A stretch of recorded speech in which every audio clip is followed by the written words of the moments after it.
Dakar. Promoting dialogue. It's 6 p.m. in Dakar, Banjul, Monrovia, and Accra, 7 o'clock in Abuja, Porto Novo and Niamey. Good evening and many thanks for staying tuned to West Africa Democracy Radio, broadcasting on 94.9 FM and around the world at wadr.org. This is Newslink. Here are the top stories.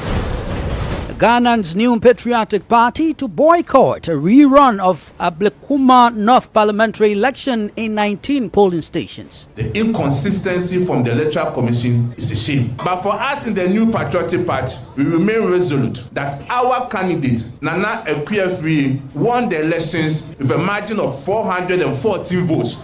Amnesty International denounces climate of terror over increasing rate of mysterious disappearances in Guinea. Gambian Parliament rejects 2024 draft constitution at a second reading after failing to meet required threshold for approval. Having carefully examined the result of the division and acting in accordance with the provisions of the Constitution and the standing orders, I am compelled to rule that the Constitution of the Republic of the Gambia Promulgation Bill 2024 has not met the constitutional threshold for passage at this stage. The bill is therefore negative and shall not proceed further. Nigerian government reaffirms commitment to ban on nuclear weapon testing. Please stay tuned for details of these stories and more. Here is Augustine Coley with Newslink. We are glad that you are joining us this evening. We begin in Guinea, where Amnesty International has condemned the rising number of mysterious disappearances, describing the situation as a climate of terror. In a statement endorsed by 25 Guinean and international organizations, Amnesty highlights that journalists, activists, and human rights defenders have been particularly targeted for adoption. This statement specifically names Umasila and Mamadou Bilo Ba, members of the National Front for the Defense of the Constitution, who were adopted a year ago. The FNDC, or civil society movement advocating for a return to civilian rule, was disbanded in 2022. Christopher Aticho completes the story. In a statement issued this Tuesday, July 8, 2025, the organizations expressing concern that the Guinean authorities have made no progress in investigating the disappearance of two activists who have been missing for a year. Mamadou Biloba and Umasila, known as Fonike Menge, were arrested on July 9, 2024 at Sele's home in Conakry by armed men and taken to Los Archipelago by special forces. The authorities have denied holding the activists and their current whereabouts remain unknown. Additionally, journalist Habib Maroon Kamara, the managing director of the Revealer News website, was abducted on December 3, 2024 in Lambani, a commune of Conakry, by men in uniform, according to eyewitness reports. Record on February 19, 2025, Abdul Sako, the national coordinator of the Forum for Social Forces of Guinea, was abducted and later found the same day in a critical state, having been tortured and abandoned by his captors in the bush. Similarly, in June 2025, lawyer Mohamed Traore was abducted from his home by armed men on the 9th of June 2021. The Bar Association reported that he was found with extensive wounds on his back. Amnesty International's latest reports indicate that for several months, the Guinean authorities have intensified their crackdown on peaceful dissent. This has resulted in the suspension of media outlets, restrictions on internet access, and the brutal repression of demonstrations, which have resulted in the death of at least 47 people during protests from September 2021 to April 2024. That's Christopher Aticho reporting there. Crossing over to the Central Sahel region, particularly Burkina Faso, where the transitional authority is increasingly turning against non-governmental organizations in the country.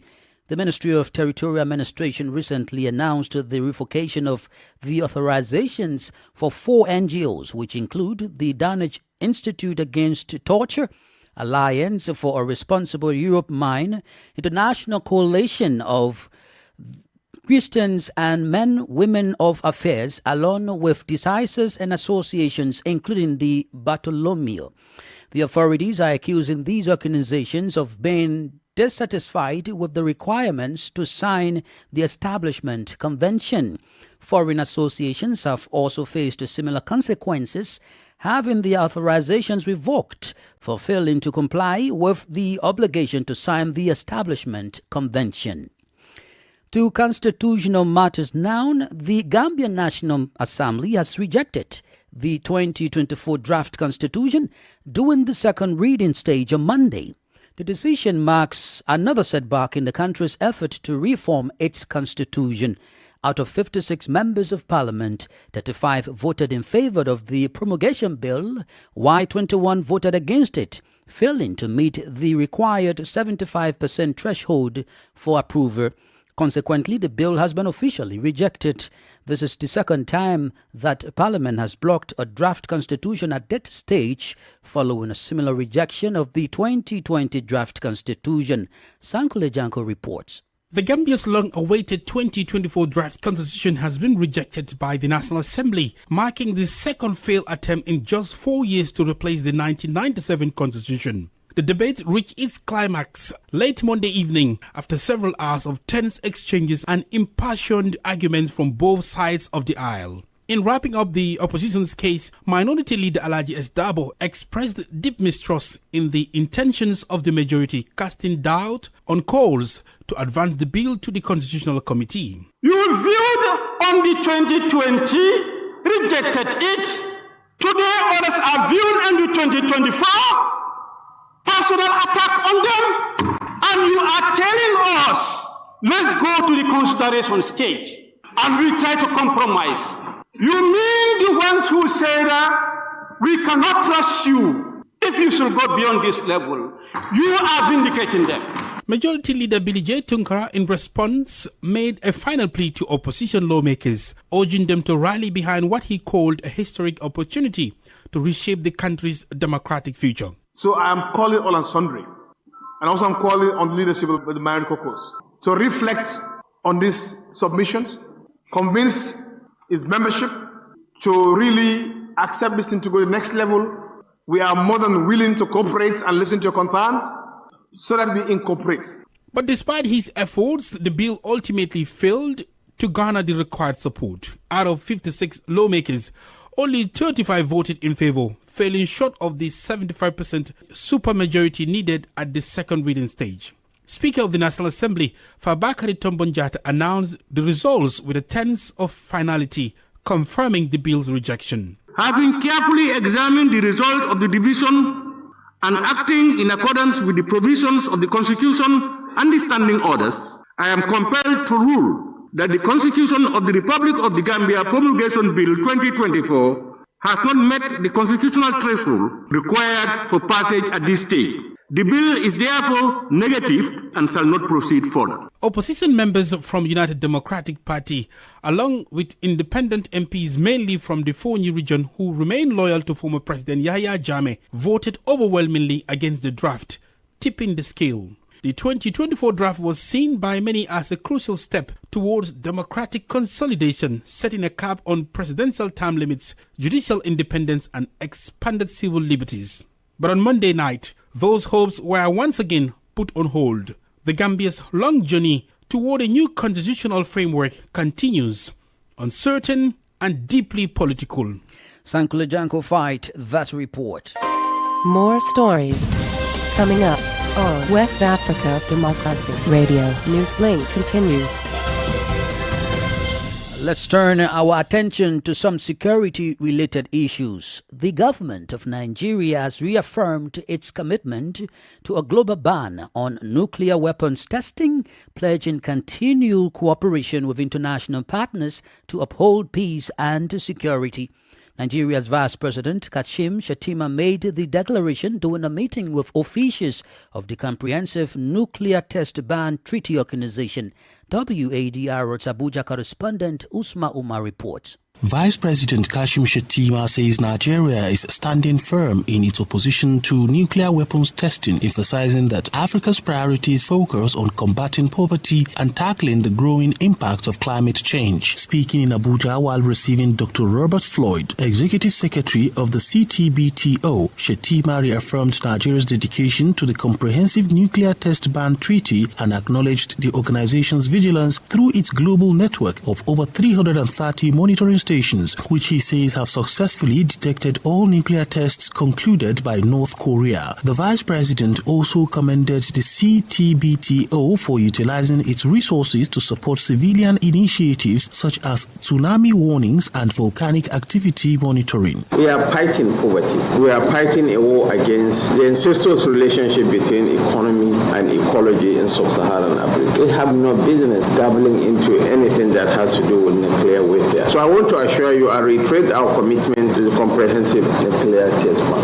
And I want to appreciate your organization for the extra vigilance you have had, having 307 stations spread across the world. And the beauty of CTBTO's functions is that the monitors also have civilian purposes. Meanwhile, CTBTO Executive Secretary Dr. Floyd commended Nigeria's ongoing leadership under President Bola Ahmed Tinubu and describes the nation's collaboration with the CTBTO as a model partnership. He recognized the technical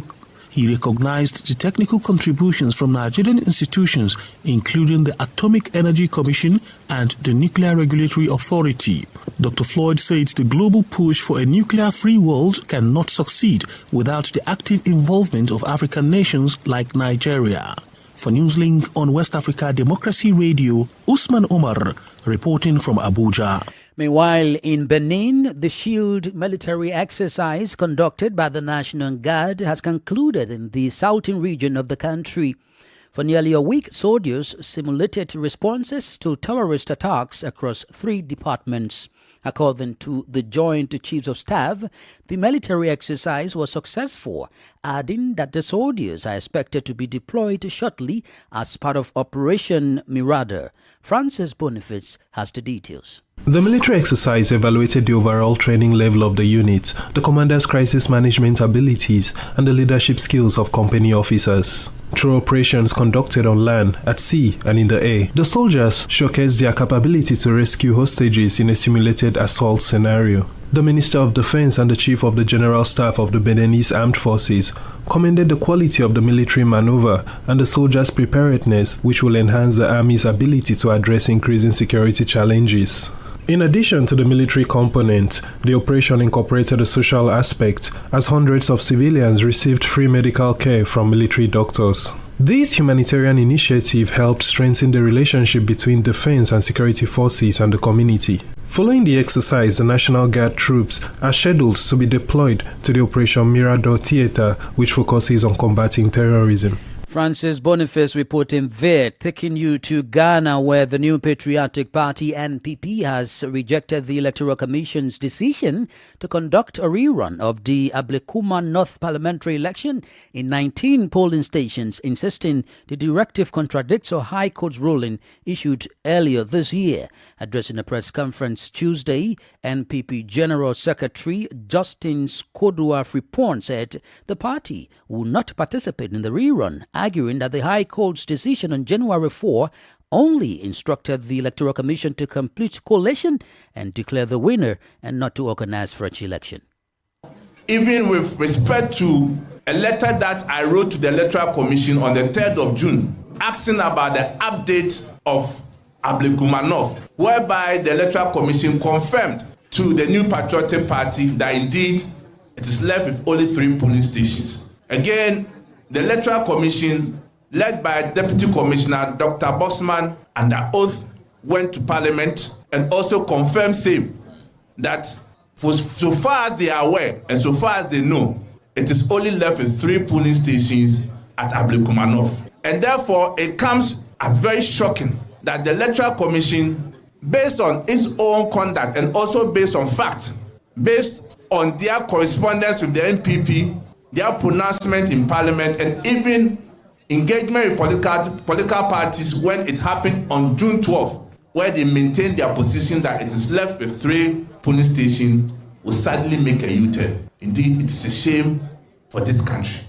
The inconsistency from the Electoral Commission is a shame. But for us in the New Patriotic Party, we remain resolute, and we know that our candidate, Nana Ekuafri, won the elections with a margin of 414 votes. Justin Kudwa Frimpong is the Secretary General of the New Patriotic Party in Ghana. You are still listening to Newslink here on West Africa Democracy Radio, broadcasting from Dakar, Senegal. Here is a reminder of our top stories. Ghana's New Patriotic Party to boycott rerun of Ablekuma North parliamentary election in 19 polling stations.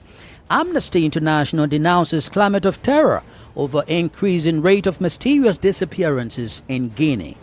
Gambian Parliament rejects 2024 draft constitution at a second reading after failing to meet required threshold for approval. Nigerian government reaffirms commitment to ban on nuclear weapon testing. Still ahead, we have guest interview and the sports update. Please stay with us. Fresh and breaking news all the time. Hear it first as the news breaks, only on West Africa Democracy Radio. Newslink continues. We are streaming live on YouTube at WADR News and on Facebook, WADR English Service. To some legal matters, let's travel to Togo as an investigation has commenced into the deaths of 7 people during recent protests against the government. The legal proceeding was initiated by the Public Prosecutor Office. Civil society and human rights organizations are urging the prosecutor to clarify the circumstances of this case and, most importantly, to make the findings of the investigation public. Imo Edit completes the story. Following 3 days of protests against the government on June 26, 27 and 28, 5 bodies were found in 2 rivers within the capital Lomé. While the government claims the deaths were caused by drowning, the opposition and civil society blame the protesters' death on law enforcement. Nathaniel Olympio is a civic activist calling for an end to the current regime. When the public prosecutor opens an investigation, he must commit to publishing the findings of his investigation. This isn't about trying to calm things down by stalling, but rather about preserving the lives of the Togolese people. 7 people are still dead and many others are injured. We can't continue like this. The Togolese Association of Torture Victims, which denounced the repression of the protests at the end of June, is asking the prosecutor to question the responsibility of the security forces deployed to maintain order during those days. Atio Likau is the president of Asvito. First and foremost, the security forces must be held accountable for their actions. Those who bloodily repressed the protesters must be identified and brought to justice to answer for their actions.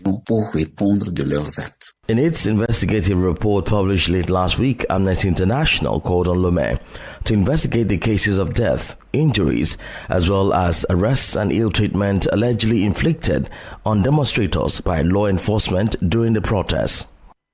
A report from WADR's correspondent in Lomé, Sylvie Withraugal, voiced by Imo Edit. Elsewhere in Liberia, victims of the country's civil war are seeking reparations following a recent public apology from President Joseph Boakai. During the weekend, President Boakai launched a national healing and reconciliation program, urging family members of victims to let go of the past.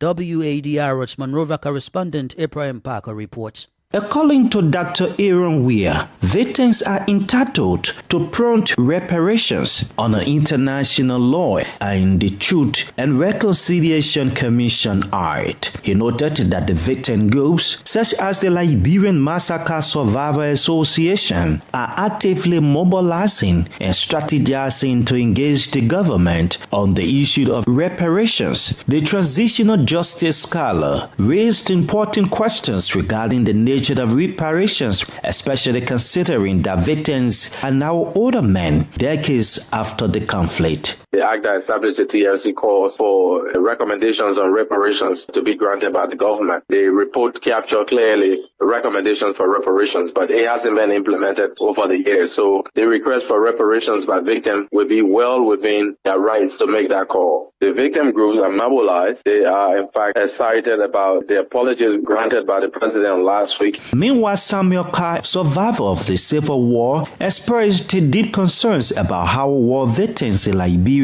are being left to struggle with little or no assistance from the national government. We can be passing around hopeless and we don't get anything to do. Some people lose their whole family, they don't know where to start from and so on. Some people lose their children. Some women that were raped from that, they got crippled and so on. And they all around here. So they also need to look in that direction. There should be reparation program for the war victim. That program should be here to cater to the war victim. As Liberia moves forward, addressing the needs and rights of war victims is seen by many as a crucial step toward achieving lasting reconciliation and justice. For Newslink on WADR, Abraham Parker, Monrovia.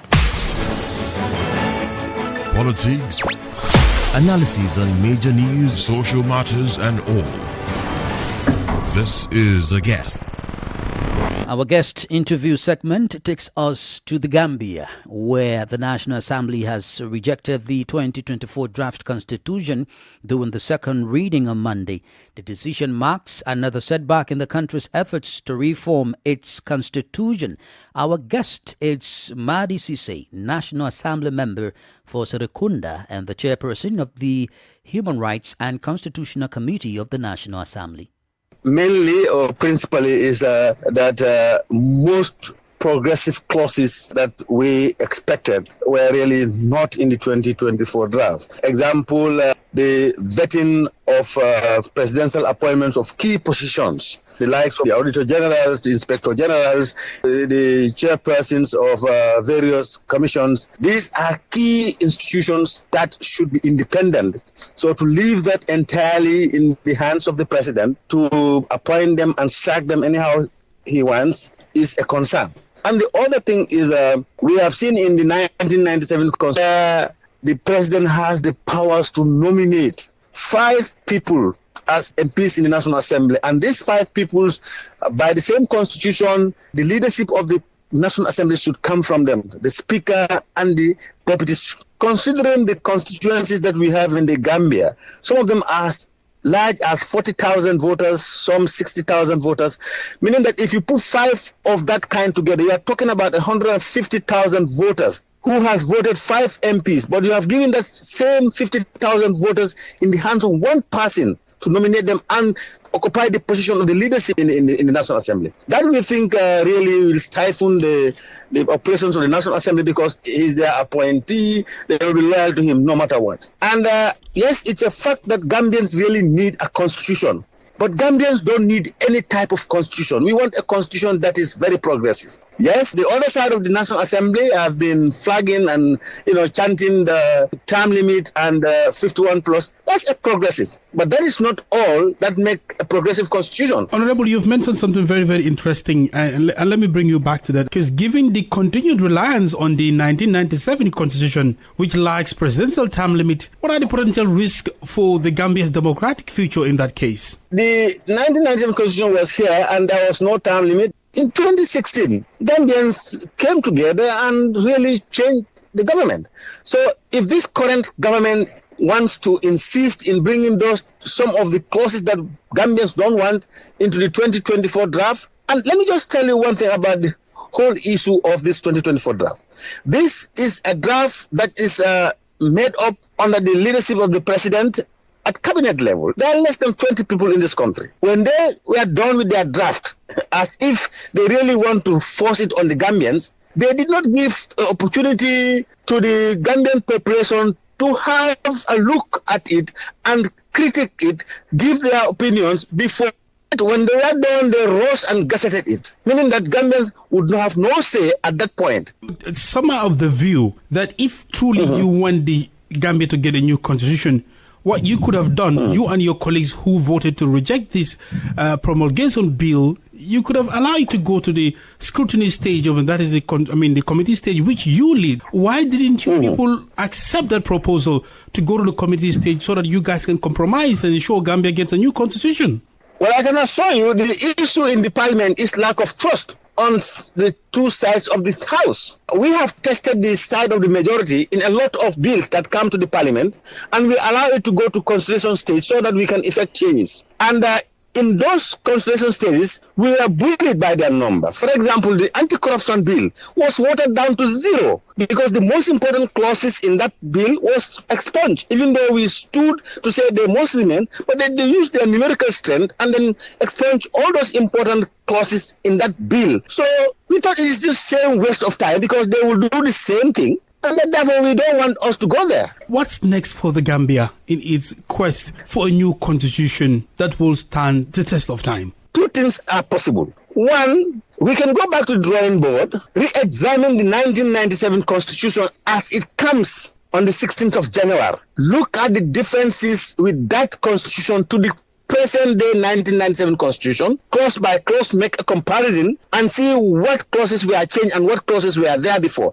Because the 1997 constitution, when it came out, it was good, but it was butchered, as some people say, 52 times. So if we look at the original text of 1997 constitution, compare it to the current one, then we would be able to see if it is the perfect one that was really butchered to be as bad as it is, we can carry on those amendments. The other way that we can do to really have a constitution that will serve the interests of all of us is after 1 month, between that, the two sides of the parliament can go through this 2024 draft, clause by clause, to agree and disagree at the committee level. If we had a compromise at that committee level, saying, this is not what we are now going to ask the government to bring, then if it comes, it will sail safely across the floors of the chambers.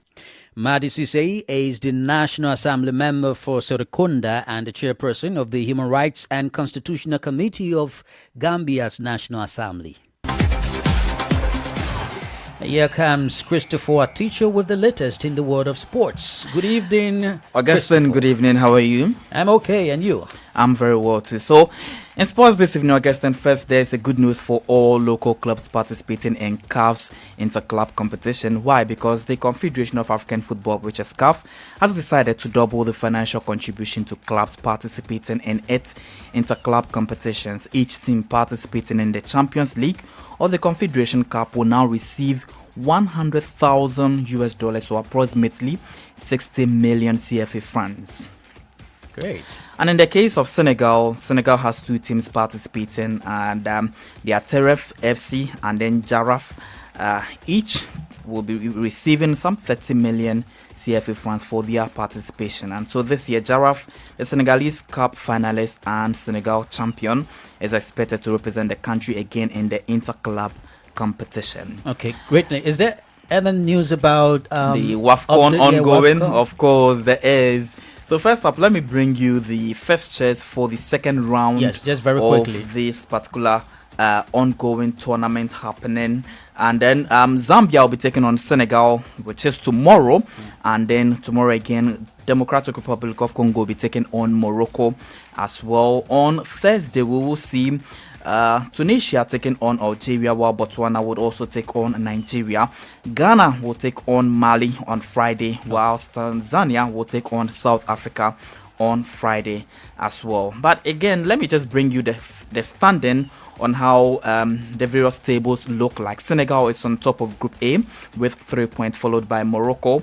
Zambia and Congo are at the bottom with a 1 point and then 0 points respectively. In Group B, we see Nigeria at the top of the table with 3 points, followed by Algeria with 3 points as well. Botswana also has 0 points, and Tunisia have 0 points as well. Thank you, Chris, for the latest in the world of sports. With that, we've come to the end of this edition of Newslink here on West Africa Democracy Radio, broadcasting from Dakar, Senegal. Thank you for listening, and many thanks to Mustafa Sek and Umundayogo for the technical assistance. I am Augustine Curley. Good evening. And many thanks to you for listening to Newslink via Hot 104.3 FM, Newmi FM 94.0, Hilltop Radio 104.7 FM, and Veritas Radio 102.9 in Banjul, the Gambia. We also appreciate our listeners in Liberia via Alternative Youth Radio 98.9 FM, Lofa County. Radio Kagama 94.5 FM, Nibe County, DCN Radio 91.3 FM, Riverside County, Wakat FM Radio, Banga, Liberia, Radio Baf FM 91.3 Sierra Leone. For you listening via Radio Pad 95.1 Damango, Savannah region, and on Royals FM 104.7 Wenchi, Ghana, we say a big thank you. Remember, West Africa Democracy Radio is all about you, your views, and your opinion.